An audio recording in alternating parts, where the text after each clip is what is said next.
میں یہ سمجھتا ہوں، میرا اپنا عقیدہ یہ ہے کہ ان کی بارگاہ میں ایک ایک بات ہماری اللہ کی بارگاہ میں قبول ہوگی، وہی ہماری بخشش کا سامان پیدا کرے گی۔ ہم امام حسین علیہ السلام کا تذکرہ بھی اس لیے کرتے ہیں کہ کائنات میں پاک نبی نے جو امام حسین سے محبت کی وہ بہت کسی سے کم کی ہوگی، کہ امام حسین علیہ السلام ایک حدیث میں آپ کی بات جو بارگاہ رسالت مآب صلی اللہ علیہ وسلم سے شاہ محدث گنگی رحمۃ اللہ علیہ نے جو ہے وہ نقل کی، وہ آپ کے سامنے پیش کرنے کی سعادت حاصل کرتا ہوں کہ حضرت شاہ محدث گنگی رحمۃ اللہ علماء میں شاید موجود ہیں، اگر کوئی غلطی ہو جائے تو معافی دینا، کیونکہ علماء کی محفل ہے، لیکن ایسی بات کوئی نہیں کروں گا جس سے یا تو کوئی اختلافی پہلو نکلتا ہو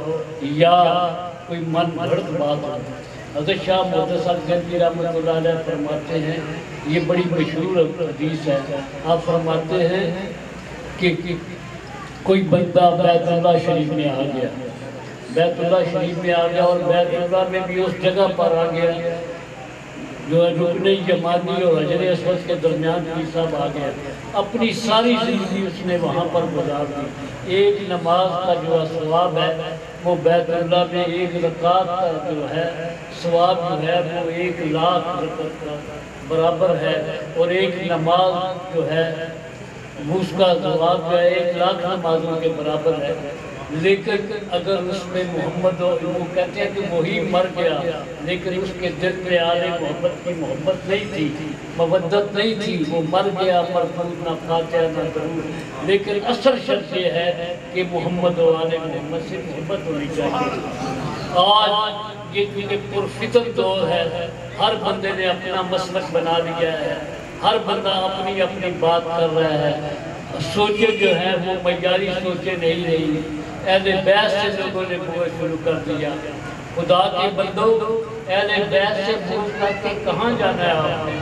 اگر اہل بیت سے بغض کرو گے، سادات سے دشمنی کرو گے، کیونکہ ان کے گھر سے سب کچھ ملا ہے اور امام حسین کے گھر سے سب کچھ ملا ہے، تو اس لیے کیونکہ ہمارے جتنے بھی بڑے بڑے پیشوا گزرے ہیں، حضرت خواجہ معین الدین چشتی اجمیری سے لے کر ابھی ہمارے بھائی جو ہے وہ پڑھ رہے تھے، خواجہ صاحب کا یہ کلام آج تک اس کا کوئی بندہ جو ہے متبادل پیش نہیں کر سکا کہ یہ کلام امر ہو گیا خواجہ غریب نواز کا کہ شاہ حسین بادشاہ حسین دین است حسین دین پناہ حسین سرداد لدا دست در دست یزید حقہ کے بنا لا الہ حسین۔ اس کو آپ نے 2 حصوں میں جو ہے ترتیب دیا ہے کہ پہلا حصہ جو ہے کہ امام حسین کو شاہ کہا، بادشاہ کہا، فرمایا ٹھیک ہے، اور آخر میں آپ کی اپنی جو آپ کی ذاتی ہے وہ سرداد نہ دا دست در دست یزید حقہ کے بنا لا الہ حسین، اس لیے کہ آپ نے اس ظالم اور فاسق و فاجر۔ آج لوگ اس بات پر بھی جلالی صاحب اعتراض کرتے ہیں کہ جناب یزید کو فاسق و فاجر نہیں کہنے چاہیے، پتہ نہیں ان کا باپ لگتا ہے یا کیا لگتا ہے، مجھے اس میں نہیں جانا۔ عجیب قسم کا دور آ گیا، یزید کی حمایت میں لوگ باتیں کرنے لگے، حالانکہ ہم سب جہاں داتا کی نگری میں رہنے والے ہیں۔ حضرت داتا صاحب رحمۃ اللہ علیہ کی کتاب کشف المجہول کا فیصلہ لکھوا کیا ہے، کسی نے حضرت امام زین العابدین سے پوچھا کہ جب آپ یزید کی قید میں تھے تو آپ کی کیا فیلم کی تھی، آپ کیا محسوس کر رہے تھے؟ جو حضرت امام سجاد نے کہا وہی داتا صاحب نے اپنی کتاب میں نقل فرمایا۔ آپ فرماتے ہیں کہ حضرت امام سجاد نے پوچھنے والے نے جب یہ پوچھا کہ جب آپ یزید کی قید میں تھے تو آپ کی کیا محسوس فرما رہے تھے، تو امام سجاد نے فرمایا کہ ہم ایسے محسوس کر رہے تھے جیسے آل موسیٰ جو ہے فرعون کے لڑکے ہیں۔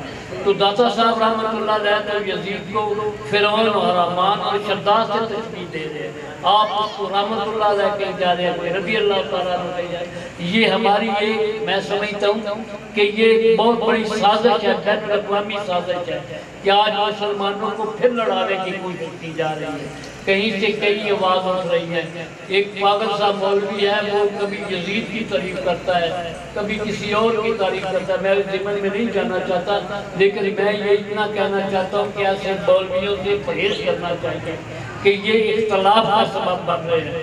کیونکہ ہمارے جو اکابرین تھے، مولانا عبدالستار خان نیازی رحمۃ اللہ علیہ، مولانا شاہ احمد نورانی رحمۃ اللہ علیہ، انہوں نے اس ملک کو ہمیشہ پیار اور محبت کا جو تھا وہی درس بانٹا ہے. ہم سب ان کے ساتھ نعرے لگانے والے لوگ تھے، کام کرنے والے. ہم بھی اسی مشن پہ کار بن گئے کہ آج ہم اگر امام حسین علیہ السلام کا تذکرہ کریں تو لوگ کہتے ہیں کہ یہ شیعہ ہو گئے. یہ شیعوں کا اس پہ جو ہے اجارہ داری نہیں ہے. جو بھی اپنے آپ کو لا الہ الا اللہ محمد رسول اللہ پڑھنے والا ہے، مسلمان ہے، وہ امام حسین سے پیار کرے گا، امام حسن سے پیار کرے گا، جناب علی المرتضیٰ شیر خدا سے پیار کرے گا.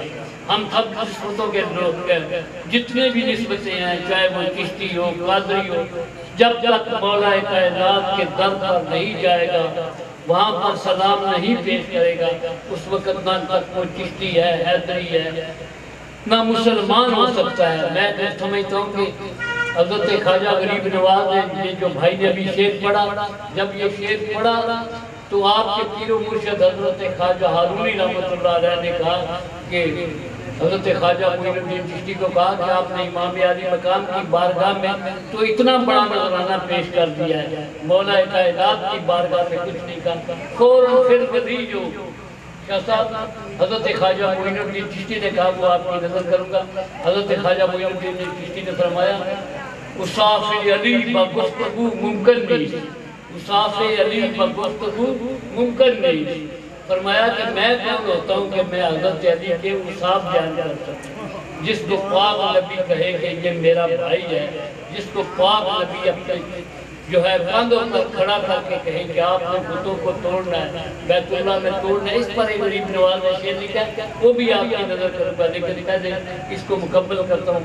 آپ نے فرمایا اصاف علی بگفتگو ممکن نہیں، گنجائش بہر در سبو ممکن نہیں. فرمایا کہ علی کے انصاف بیان کوئی بندہ نہیں کر سکتا.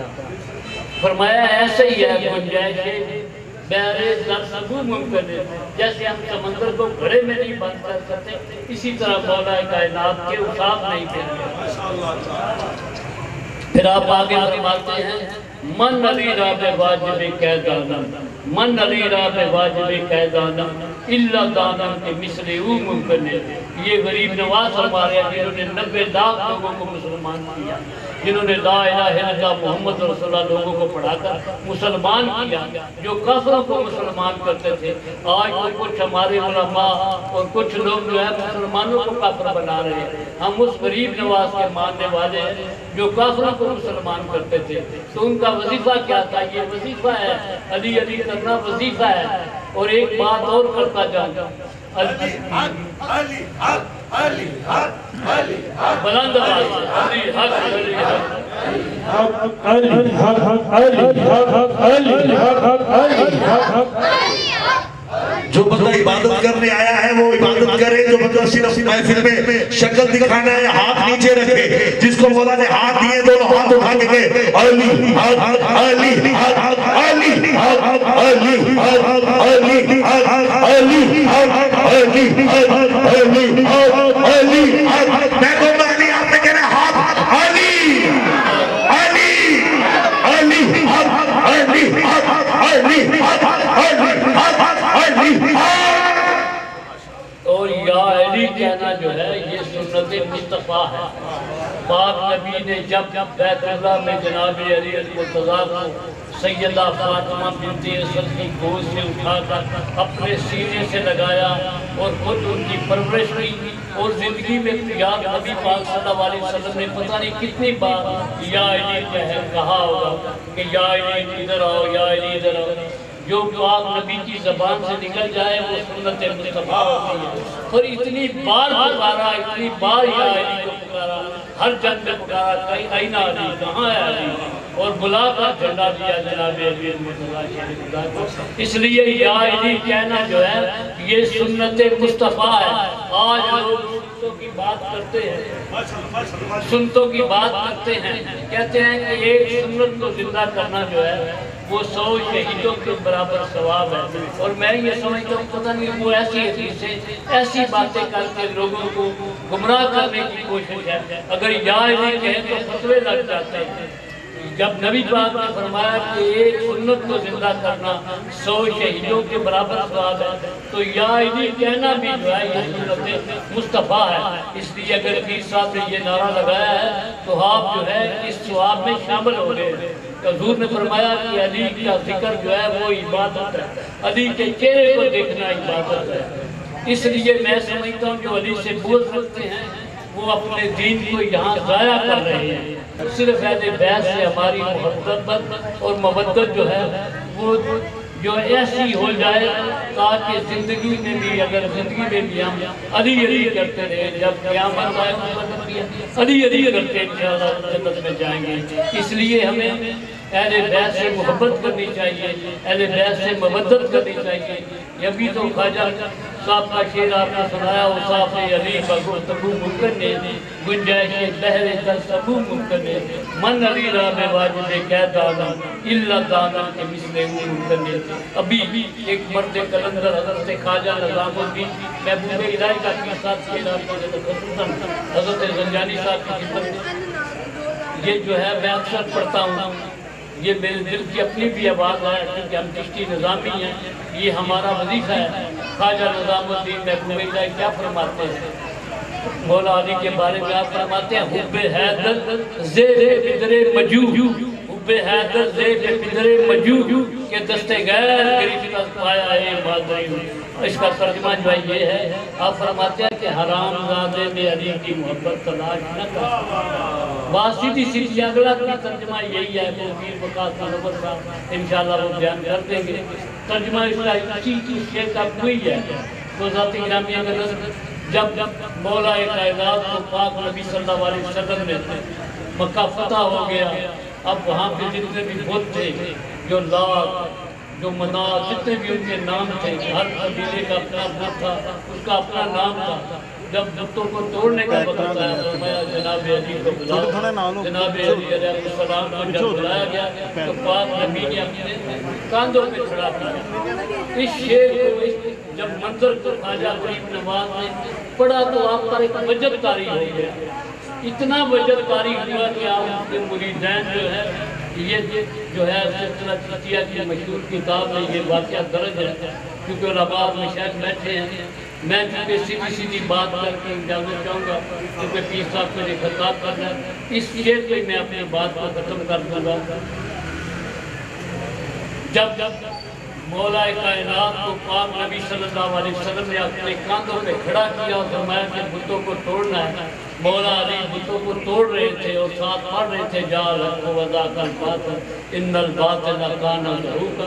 اور اس موقع پر غریب نواز نے جو شعر پڑھا آپ نے فرمایا علی بردوش احمد، علی بردوش احمد چشم بد دور، علی جو ہے وہ نبی کے کاندھوں پہ ہے بری آنکھ دور ہو جائے۔ علی بردوش احمد چشم بد دور ایاں شد میں نائے نور اللہ نور۔ فرماتے ہیں اس دن مجھے پتا چلا کہ نور کے اوپر نور کیا ہوتا ہے۔ حضرات گرامی قدر اسی لیے ہم کہتے ہیں کہ تیری نسل پاک میں ہے بچہ بچہ نور کا، تو ہے نور ہے تیرا سب رانا